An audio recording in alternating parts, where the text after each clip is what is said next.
La vida de Mateo, como todas las vidas que han sido sacudidas por una revelación devastadora, fue reconstruyéndose poco a poco, con la lentitud de un hueso que suelda después de una fractura. Los meses que siguieron a la llamada de Sergio fueron un ejercicio de equilibrismo emocional, un aprendizaje constante de cómo convivir con una verdad que ya no podía ignorarse pero que tampoco tenía por qué destruirlo todo. Daniel siguió creciendo ajeno a las turbulencias de los adultos, como crecen los niños cuando se sienten seguros, y Mateo se aferró a esa normalidad cotidiana como un náufrago se aferra a un madero en medio del océano. Las mañanas de colegio, las meriendas con cacao, los partidos de fútbol en el parque, las preguntas imposibles sobre el universo y los dinosaurios que solo los niños saben hacer. Todo eso seguía allí intacto y Mateo descubrió que aquella rutina era el mejor antídoto contra el veneno de la duda que a veces, en las noches de insomnio, todavía le corroía el pensamiento.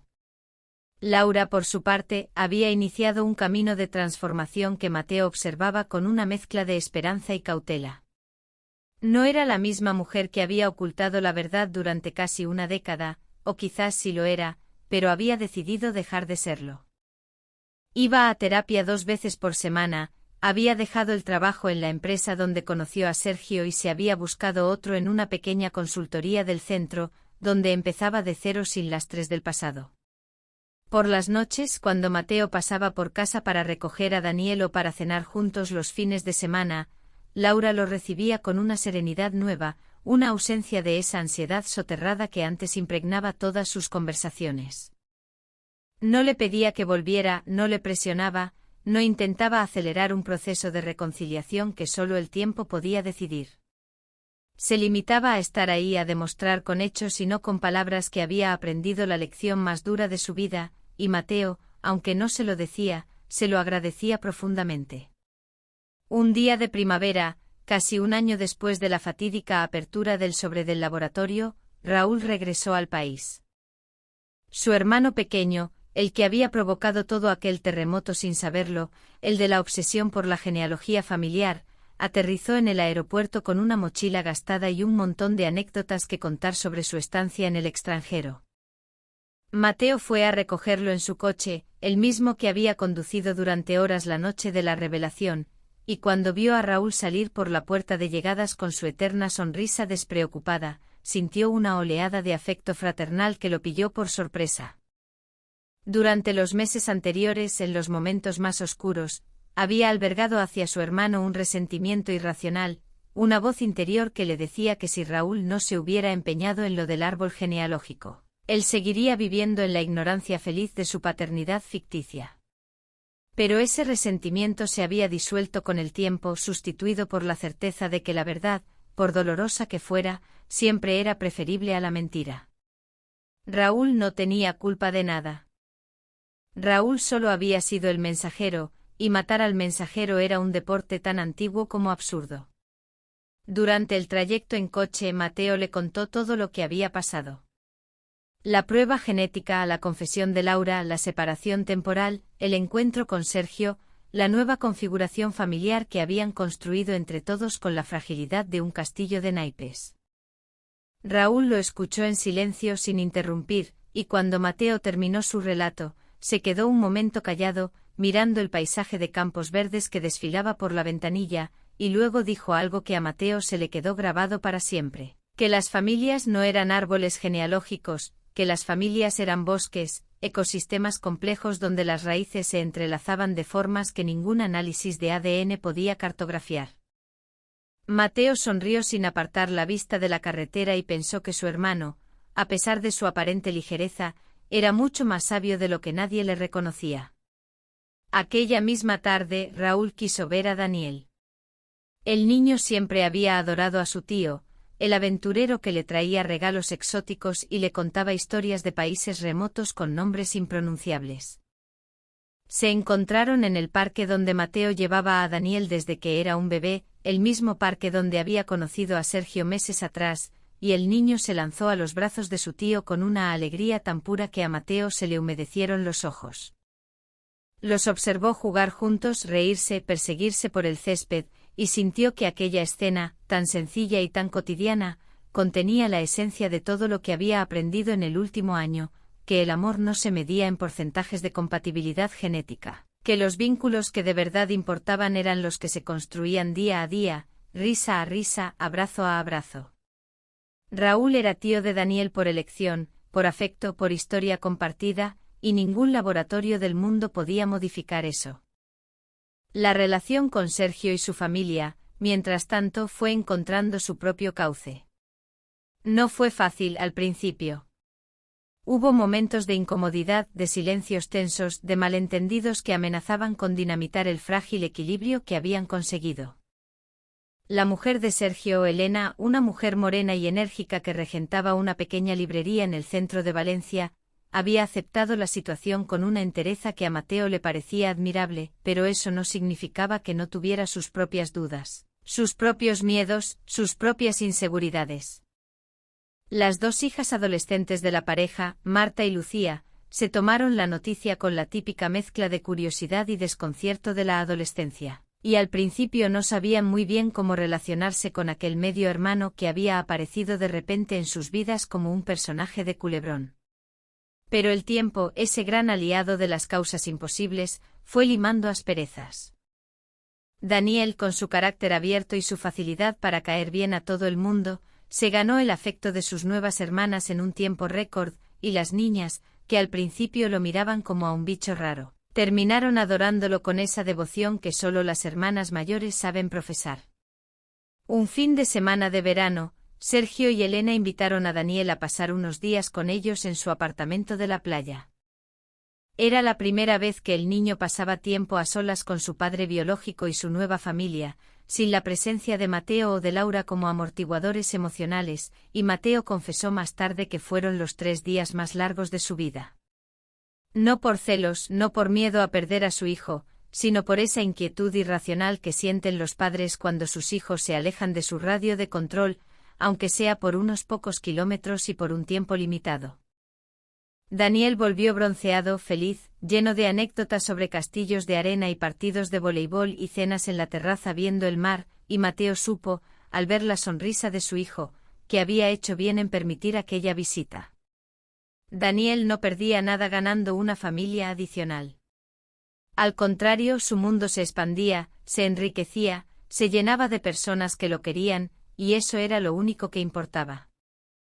Ese mismo verano, durante una cena en el jardín de la casa familiar, con Rufo dormitando a los pies de la mesa y las luciérnagas parpadeando entre los arbustos, Mateo y Laura tuvieron la conversación que llevaban meses posponiendo. No fue una conversación planeada, de esas que se anuncian con un tenemos que hablar y se preparan con anticipación. Surgió de manera natural, como surgen las cosas importantes, al hilo de un comentario intrascendente sobre la lavadora estropeada o la matrícula del colegio de Daniel. Laura le dijo con esa serenidad nueva que había adquirido en los últimos tiempos, que lo quería, que siempre lo había querido, que su error había sido el mayor de su vida y que no pasaba un solo día sin arrepentirse de haberle ocultado la verdad durante tanto tiempo. Pero también le dijo que no quería vivir atada a la culpa, que no quería que su relación, si es que algún día volvían a tener una, se basara en la deuda emocional que ella tenía con él. Quería ser amada por quien era ahora, no perdonada por quien había sido antes. Mateo la escuchó en silencio como había aprendido a hacer en los últimos meses.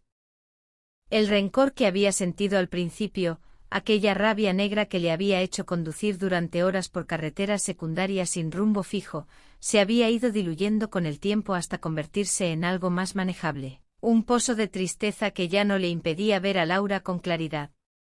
Le dijo que él también la quería, que nunca había dejado de quererla, pero que el amor no bastaba.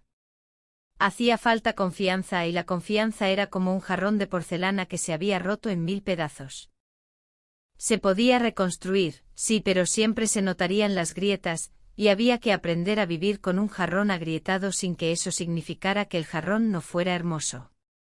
Laura asintió con lágrimas en los ojos pero sin perder la compostura, y se dieron la mano por encima de la mesa, un gesto pequeño que valía más que todos los discursos del mundo. Aquella noche Mateo se quedó a dormir en la casa familiar por primera vez desde que se había mudado al apartamento de Raúl. No fue una reconciliación completa, no hubo promesas de amor eterno ni borrón y cuenta nueva. Fue simplemente un primer paso, un tanteo, una manera de decirse sin palabras que estaban dispuestos a intentarlo, que merecía la pena intentarlo, que el amor que sentían el uno por el otro y por Daniel era más fuerte que el error que los había separado. Durmieron en la misma cama sin tocarse, pero respirando el mismo aire, y a la mañana siguiente desayunaron juntos los tres, como una familia normal, como si el infierno del último año no hubiera existido. Daniel, que no sabía nada de las turbulencias emocionales de sus padres, parloteaba alegremente sobre un proyecto del colegio mientras untaba mantequilla en una tostada, y Mateo pensó que no había música más hermosa en el mundo que la voz de su hijo hablando de cosas sin importancia. La reconstrucción total de la pareja llevó su tiempo, como todas las cosas que valen la pena. No fue un camino recto sino un sendero lleno de curvas, de avances y retrocesos, de momentos en que parecía que todo estaba perdido y momentos en que la esperanza brillaba con una intensidad casi dolorosa. Laura siguió con su terapia, Mateo empezó la suya, y juntos iniciaron una terapia de pareja que les ayudó a poner nombre a las heridas y a aprender a curarlas sin enconarlas. Descubrieron en el proceso que los problemas de su matrimonio no habían empezado con la infidelidad de Laura ni con la mentira sobre la paternidad de Daniel, sino mucho antes, en aquellos meses de crisis que ninguno de los dos había sabido gestionar y que habían creado la grieta por la que se coló todo lo demás. Aprendieron a comunicarse, a escucharse, a no dar por sentado que el otro sabía lo que uno estaba pensando. Aprendieron, en definitiva, a quererse mejor, que era muy distinto a quererse más. Un año después de aquella noche de verano en que se dieron la mano por encima de la mesa del jardín, Mateo volvió a mudarse a la casa familiar. Esta vez no fue una huida hacia adelante ni un acto de fe ciega, sino una decisión meditada, consensuada, respaldada por meses de trabajo emocional y de reconstrucción paciente. Raúl, que había recuperado su apartamento, celebró la noticia con un brindis y una frase que a Mateo le hizo reír: «Ya era hora, hermano, que mi sofá no es tan cómodo como parece». Rufo, el viejo labrador, recibió a Mateo con la misma alegría desbordante con que lo recibía todas las tardes cuando volvía del trabajo, como si nunca se hubiera ido, como si el tiempo no existiera para los perros, y Mateo sintió que por fin, después de tanto tiempo, estaba en casa. La adolescencia de Daniel transcurrió sin grandes sobresaltos, o al menos sin más sobresaltos de los que trae consigo cualquier adolescencia. Fue un buen estudiante, un chico tranquilo, de esos que no dan problemas pero que tampoco pasan desapercibidos. Heredó de Mateo la afición por la informática y de Laura la facilidad para las relaciones sociales, una combinación que lo convirtió en un muchacho equilibrado y popular, de esos que caen bien a todo el mundo sin proponérselo. Sus fines de semana se repartían entre la casa familiar, las visitas a Valencia para ver a Sergio y su familia, y las quedadas con sus amigos del instituto. Una agenda apretada que él gestionaba con la misma naturalidad con que otros chicos de su edad gestionaban una sola familia. A veces, cuando alguien le preguntaba por su situación familiar, Daniel respondía con una frase que se había inventado de pequeño y que con los años se había convertido en su lema personal: «Yo tengo 2 familias, y las 2 me quieren, así que tengo el doble de suerte que los demás». Cuando Daniel cumplió 18 años, organizaron una fiesta conjunta en el jardín de la casa familiar. Fue una celebración multitudinaria, con todos los afectos del muchacho reunidos en un mismo espacio: Mateo y Laura, Sergio y Elena, las hermanastras Marta y Lucía, Raúl y su nueva novia, los abuelos maternos, los amigos del instituto, los vecinos de toda la vida. La barbacoa humeaba en un rincón, la música sonaba en un altavoz portátil y Rufo, ya viejo y achacoso, dormitaba bajo el olivo ajeno al bullicio. En un momento de la tarde Daniel pidió la palabra, subido a una silla con una botella de refresco en la mano a modo de micrófono improvisado, y pronunció un pequeño discurso que a Mateo se le quedó grabado a fuego en la memoria. Dijo que él era el resultado de una mentira, pero también de muchas verdades. Dijo que su padre le había enseñado que la sangre no definía a las personas, que lo que las definía eran sus actos y sus elecciones. Dijo que tenía la suerte de tener 2 padres, 2 madres, 2 hermanas, un tío genial y un perro que se tiraba pedos cuando dormía, y que no cambiaría su vida por nada del mundo. Todos rieron, algunos lloraron y Mateo, abrazado a Laura, sintió que todos los sufrimientos de aquellos años habían merecido la pena. La noche terminó tarde como terminan todas las celebraciones que salen bien, con los invitados marchándose poco a poco y los anfitriones recogiendo los restos de la fiesta en un silencio cómplice. Daniel se quedó dormido en el sofá del salón, agotado por la emoción y el baile, y Mateo lo tapó con una manta antes de salir al porche. Allí, bajo el cielo estrellado del verano, se sentó en el balancín y se permitió por primera vez en mucho tiempo hacer balance de su vida. Recordó aquel martes cualquiera en que había abierto el sobre del laboratorio, el dolor que le había atravesado el pecho como un cuchillo, las horas de insomnio en el apartamento de Raúl, las lágrimas derramadas a solas en el coche. Y también recordó los abrazos de Daniel, las risas con Raúl, las conversaciones con Laura, la generosidad de Sergio y de Elena, la complicidad de sus nuevas sobrinas. La vida le había dado una bofetada terrible, sí, pero también le había dado la oportunidad de demostrar de qué estaba hecho, y él había respondido con la única arma que tenía a su alcance, el amor. Un amor tozudo y resistente, un amor que no entendía de análisis genéticos ni de árboles genealógicos, un amor que se había ensanchado para incluir a más personas en lugar de encogerse para excluirlas. Laura salió al porche con 2 tazas de café descafeinado, el único lujo que se permitían antes de irse a dormir, y se sentó a su lado en el balancín. No dijeron nada, no hacía falta. El silencio entre ellos ya no era un silencio tenso, cargado de reproches no formulados, sino un silencio cómodo, el silencio de 2 personas que se conocen tan bien que no necesitan palabras para comunicarse. Mateo le cogió la mano, entrelazó sus dedos con los de ella, y se quedaron así un rato, meciéndose suavemente, escuchando el canto de los grillos y el ulular lejano de un búho en la torre de la iglesia del pueblo. Luego, en un susurro, Laura le dijo que lo quería, y Mateo le respondió que él también la quería, y esas 4 palabras, tan simples y tan manidas, sonaron en el silencio de la noche como una declaración de intenciones, como un pacto renovado, como la promesa de que, pasara lo que pasara, seguirían juntos. Los años siguientes trajeron consigo los cambios que trae la vida cuando se la deja fluir sin resistencias.